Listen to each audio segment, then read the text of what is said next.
तो फाइनली बच्चों अर्धवार्षिक परीक्षा 2024-25 कक्षा 10 मैथ्स का जो पेपर है, जो गणित का जो पेपर है वो आपके मिल चुका है। इस वीडियो के अंदर मैं आपको कंप्लीट पेपर बताने वाला हूं, तो वीडियो को कंप्लीट देखना है। और वीडियो को शुरू करने से पहले आप सभी बच्चों से मेरी एक रिक्वेस्ट है, यदि अभी तक आपने हमारे चैनल को सब्सक्राइब नहीं किया है तो सब्सक्राइब कर लीजिए और साथ में नोटिफिकेशन बेल को प्रेस कर लीजिए। और अगर आपने ये पूरा पेपर एग्जाम से पहले आपने अच्छे से तैयार कर लिया तो गणित के पेपर में पूरे 70 मार्क्स हैं वो आप अर्धवार्षिक परीक्षा 2024-25 में ला सकते हैं। तो वीडियो को आपको कंप्लीट देखना है। और जैसा कि आप यहाँ पर देख सकते हैं, अर्धवार्षिक परीक्षा 2024-25 का ये पेपर है आपके, और कक्षा 10 गणित का पेपर है। और इस पेपर में आप जो समय है, टाइम है, वो आप देख सकते हैं 3 घंटे 15 मिनट का आपको टाइम दिया है। और पूर्णांक है आपके 70, यानी 70 नंबर का ये पेपर आपके आने वाला है। तो पूरे 70 मार्क्स है वो आप आराम से ला सकते हैं।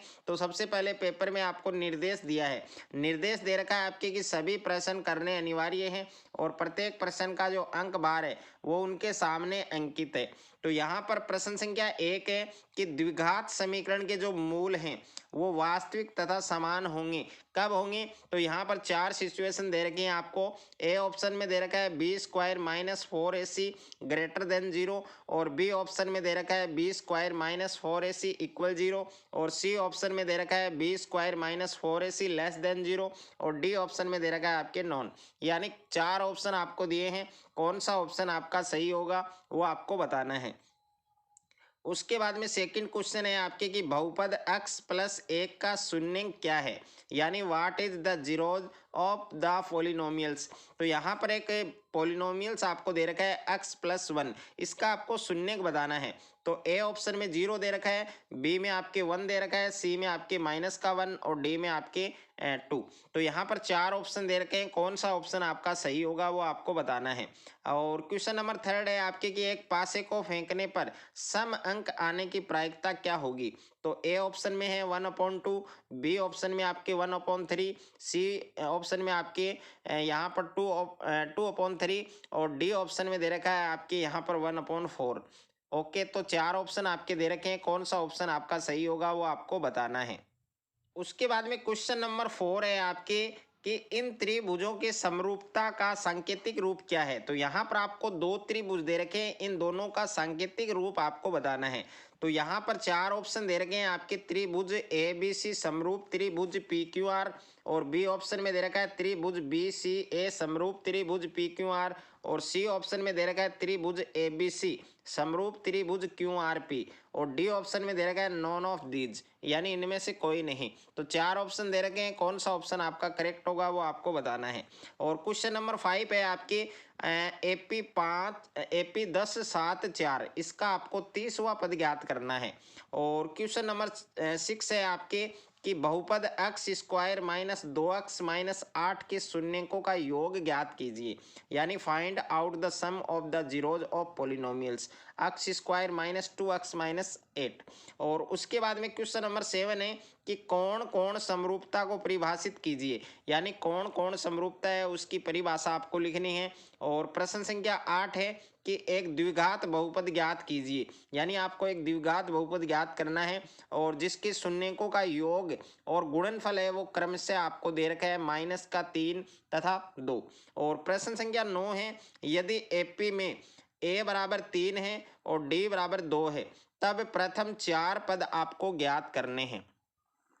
और उसके बाद में प्रश्न संख्या 10 है आपके, प्रश्न संख्या 10 आप देख सकते हैं, आपको एक समीकरण दे रखा है x square minus 3x minus 10 बराबर 0 के आपको रूट फाइंड करने हैं, यानी इसके मूल ज्ञात करने हैं।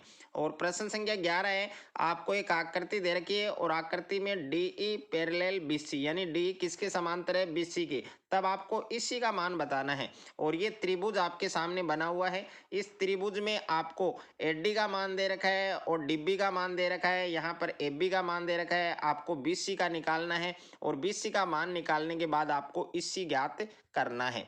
और उसके बाद में प्रश्न संख्या 12 है आपके कि 2 tan square 45 degree plus cos square 30 degree minus sine square 60 degree का मान आपको फाइंड करना है।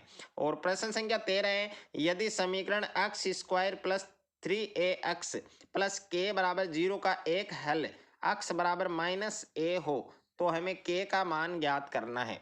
और उसके बाद में प्रश्न संख्या 14 है आपकी, यदि PE बराबर 0.05 है तो E नहीं की प्रायिकता क्या होगी। और प्रश्न संख्या 15 है, एक ठोस एक अर्धगोले पर खड़े एक शंकु के आकार का है जिनकी त्रिज्याएं 1 सेमी है तथा शंकु की जो ऊंचाई है, जो हाइट है, वो उसकी त्रिज्या के बराबर है। तो इस ठोस का आयतन हमें ज्ञात करना है। और उसके बाद में प्रश्न संख्या 16 है आपके कि एक बाह्य बिंदु से एक वृत्त पर कितनी स्पर्श रेखाएं खींची जा सकती हैं। तो एक बाह्य बिंदु से एक वृत्त पर हम कितनी स्पर्श रेखाएं खींच सकते हैं वो आपको बताना है। प्रश्न संख्या 17 है, यदि sin a बराबर 3/4 है तो cos a और tan a का मान ज्ञात करो। और उसके बाद में प्रश्न संख्या 18 है कि एक बेलन के आधार की त्रिज्या 7 सेमी और ऊंचाई 5 सेमी है तो बेलन का वक्र पृष्ठीय क्षेत्रफल हमें ज्ञात करना है। और प्रश्न संख्या 19 है आपके, एक बिंदु Q से एक वृत्त पर स्पर्श रेखा की लंबाई 24 सेमी तथा Q की केंद्र से दूरी 25 सेमी है तो वृत्त की त्रिज्या ज्ञात कीजिए। और प्रश्न संख्या 20 है, एक थैले में 3 लाल गेंद, 5 काली गेंद और 2 सफेद गेंद हैं। थैले में से एक गेंद निकाली जाती है तो उसके काली होने की जो प्रायिकता है, जो प्रोबेबिलिटी है, वो आपको फाइंड करनी है। प्रश्न संख्या 21 है, HCF 306 और 657 बराबर 9 दिया गया है। यानी आपको दो नंबर्स दिए गए हैं 306 और 657। इन दोनों नंबर का जो HCF है, जो हाईएस्ट कॉमन फैक्टर है, वो आपको 9 दिया गया है। महत्तम समापवर्तक आपको 9 दिया गया है। आपको क्या ज्ञात करना है, इन दोनों संख्याओं का आपको LCM ज्ञात करना है। लघुत्तम समापवर्तक है वो आपको फाइंड करना है। उसके बाद में नेक्स्ट है आपके प्रश्न संख्या 22। आप देख सकते हैं यहाँ पर प्रश्न संख्या 22 है कि 8 के प्रथम 15 गुणजों का योग ज्ञात कीजिए। और प्रश्न संख्या 23 है कि उस बिंदु के निर्देशांक ज्ञात कीजिए जो बिंदुओं -1, 7 और 4, -3 को मिलाने वाले रेखाखंड को 2:3 के अनुपात में विभाजित करता है। और प्रश्न संख्या 24 है कि भूमि के एक बिंदु से जो मीनार के पाद बिंदु से 30 मीटर की दूरी पर है, मीनार के शिखर का उन्नयन कोण 30 डिग्री है तो मीनार की जो ऊंचाई है, जो हाइट है, वो हमें ज्ञात करनी है। और प्रश्न संख्या 25 है आपके कि एक वृत्त के परिगत एक चतुर्भुज ABCD खींचा गया है। आपको सिद्ध करना है कि AB + CD = AD + BC हो। और यहाँ पर ये डायग्राम भी आप देख सकते हैं। और प्रश्न संख्या 26 है कि त्रिज्या 14 सेमी वाले एक वृत्त का एक चाप केंद्र पर 60 डिग्री का कोण अंतरित करता है तो चाप की लंबाई हमें ज्ञात करनी है। और प्रश्न संख्या 27 है कि विद्यार्थियों के एक समूह के द्वारा अपने पर्यावरण संचेतना अभियान के अंतर्गत एक सर्वेक्षण किया गया जिसमें उन्होंने एक मोहल्ले के 20 घरों में लगे हुए पौधों से संबंधित निम्नलिखित आंकड़े एकत्रित किए और प्रति घर माध्य पौधों की संख्या हमें ज्ञात करनी है। यानी इसका माध्य, इसका मीन हमें ज्ञात करना है। और प्रश्न संख्या 28 है कि भूमि के एक बिंदु से एक 20 सेंटीमीटर ऊंचे भवन के शिखर पर लगी एक संचार मीनार के तल और शिखर के उन्नयन कोण क्रम से 45 डिग्री और 60 डिग्री है तो मीनार की ऊंचाई हमें ज्ञात करनी है। और प्रश्न संख्या 29 है आपके कि छायांकित भाग का क्षेत्रफल ज्ञात कीजिए जहां OA = 14 सेमी और यहाँ पर कोण AOB है वो 30 डिग्री का दे रखा है। और ये वाला जो सर्कल है वो आप देख सकते हैं। प्रश्न संख्या 30 है, सिद्ध कीजिए कि 3√2 एक अपरिमेय संख्या है। और प्रश्न संख्या 31 है, निम्न बारंबारता बटन का बहुलक हमें ज्ञात करना है। यानी इसका जो मोड है वो हमें ज्ञात करना है, इसका बहुलक हमें ज्ञात करना है।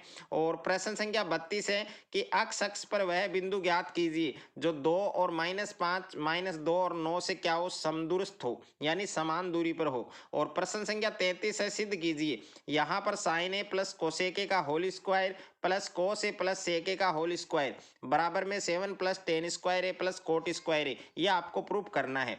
और प्रश्न संख्या 34 है आपके कि एक बर्तन एक उल्टे शंकु के आकार का है, इसकी जो ऊंचाई है वो आपको 8 सेमी दे रखी है और इसके ऊपरी सिरे जो खुला हुआ है उसकी त्रिज्या आपको दे रखी है 5 सेमी और यह ऊपर तक पानी से भरा हुआ है।